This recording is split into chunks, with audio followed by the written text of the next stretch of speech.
Bakit kailangan pa mag-subscribe monthly? Kaya po marami, no? Well, of course, we have to accept that attrition exists. Even in binary. Even in other network, meron pong attrition. Meron po talaga nagkukwit. Ang problema dito kay Libgod, hindi tayo dapat nagkukwit eh. Kaya nagkukwit yung iba because of the subscription, kasi hindi nila nauunawa ng lubos kung ano ang halaga ng subscription sa buhay nila.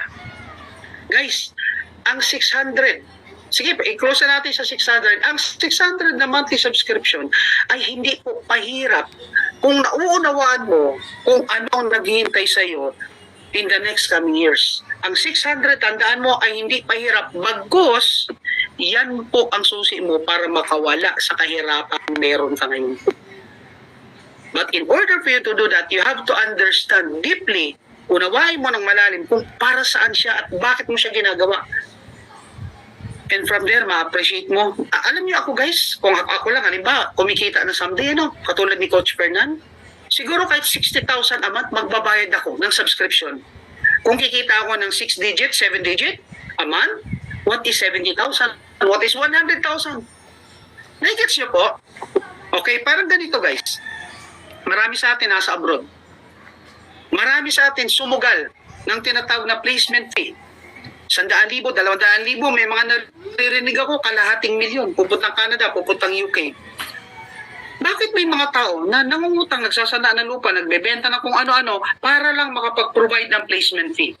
Kasi nauunawaan nila na that by doing so, may naghihintay sa kanila magandang buhay pag naging successful sila sa abroad. Still, sumugal yan. Bakit? Kasi wala namang guarantee na pagdating mo doon, gaganda talaga ang buhay mo. Tama. Pero may sumusugal. Bakit sa 600 pesos ayaw mo sumugal? And the reality, ladies and gentlemen, hindi mo naman talaga problema ang 600. Yung monthly subscription, hindi mo talaga problema yan. Ang problema, hindi mo naunawaan yung negosyo.